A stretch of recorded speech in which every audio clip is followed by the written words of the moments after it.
Ang mensahe na ito hindi para sa mga perpektong tao. Kung ikaw ay perpektong Krisyano na, then pwedeng hindi mo na panoorin ang mensahe na ito. Kasi ang mensahe na ito ay para sa mga taong honest na umaamin na sila ay may struggle sa buhay at nahuhulog din sa kasalanan na gaya ko. Ang mensahe na ito ay para sa mga ordinaryong tao na nakakaranas ng kabiguan at pagkakamali. At na-realize niya na wala siyang magagawa kung hiwalay siya sa Diyos. Ibigan, tandaan natin na ang mabuting balita ng kaligtasan ay hindi para sa mga banal, kung hindi para sa mga makasalanan. Kaya nga, ang Panginoong Hesus ay nagkatawang tao at pumunta dito sa lupa para gamutin ang mga may sakit at hindi doon sa mga taong hindi na nangangailangan ng kagalingan. Ang mensahe na ito ay para sa mga taong nagsisikap na gawin ng kanyang best para sumunod sa Diyos. Kaya lang, siya ay nadapa pa din. Para ito sa isang campus missionary na ang intention ay sumunod sa Diyos. Kaya lang isang araw ay nakita niya sarili ng lasing at nasangkot sa isang casual sex. Para ito sa isang pastor na maaring nakapagsinungaling sa kanilang meeting kasama ang mga elders nito. Para ito sa D-group leader na hindi nagpakita ng mabuting halimbawa sa kanyang mga miyembro. O kaya para ito sa isang magulang na ginawa ang lahat ng makakaya niya para dalhin ang kanyang mga anak sa Diyos, pero parang hindi nangyayari yung inaasahan niya. Para din ito sa mga Krisyano na sinisikap na isabuhay kung anuman ang kanilang natututunan sa Diyos. Kaya lang ay bumagsak sa isang pagsubok. Para ito sa mga tao na nahihirapang tuparin ang kanyang pinangako sa Diyos. Para ito sa mag-asawa na nahihirapang ayusin ang kanilang relasyon. Para ito sa isang tao na nahihirapang lumaya sa adiksyon o anumang bad habits.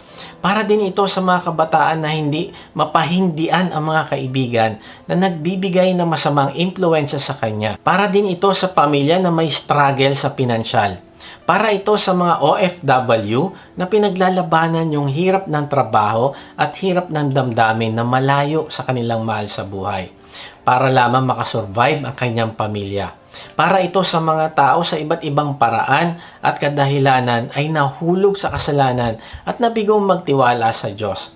Para ito sa mga Krisyano na nabigo at ngayon ay punong-puno ng guilt feelings at nawalan ng self-confidence. Alam mo, na-realize ko na yung mga kilalang character sa Bible ay nakaranas din ng kabiguan. Pero hindi naging dahilan ng kabiguan na yon para hindi sila maging epektibo sa kanilang paglilingkod sa Diyos. Kasama dito sa mga karakter na ito ay si Abraham, Moses, Elijah, David at Peter, na kahit may point sa kanilang buhay na sila ay nadapa, ay nakabangon pa rin sila, nakarecover at ginamit nila ang karanasan na iyon para sila ay lumago at tumatag. Na-realize ko na kung paano ang isang leader o isang mananampalataya ay tumutugon sa kanyang failure, ay magkakaroon ito ng epekto sa kanyang future na ministeryo sa Diyos o sa kanyang future na paglago bilang alagad ng Panginoong Hesus. Ang mga karakter na binanggit ko ay nadapa sa kasalanan pero mas lumakas at naging epektibo sa kaharian ng Diyos dahil tama ang kanilang naging tugon sa kanilang failure. Sabi ni Freud, the worth of a man must be measured by his life, not by his failure under a singular and peculiar trial.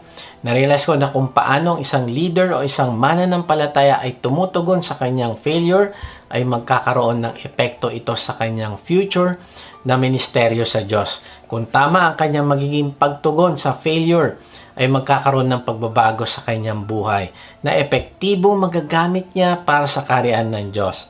Ang mga karakter na binanggit ko na nadapa sa kasalanan ay mas lumakas at naging epektibo sa kaharian ng Diyos dahil tama ang kanilang naging tugon sa kanilang failure. Kaibigan, ang isang mature na alagad ng Panginoong Hesus ay naiintindihan niya ang biyaya at pagpapatawad ng Diyos sa kanya.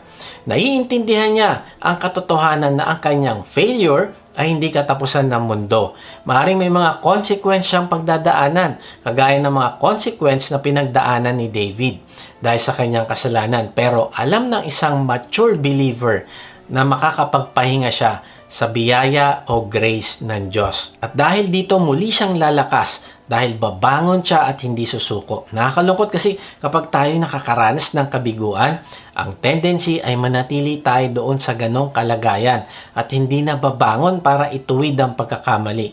Kaya kaibigan, pag-usapan natin, paano ba tayo tutugon sa ating mga failures? Paano ba tayo epektibo mag-move forward na matutunan natin yung ating pagkakamali? Na matutunan din natin kung sino ang Diyos at kung paano niya tinitignan yung ating kasalanan. At anong pangako niya para sa atin? Kaibigan, tapusin mo ang mensahe na ito upang makalaya ka sa pagkakulong mo sa iyong pagkakamali sa buhay.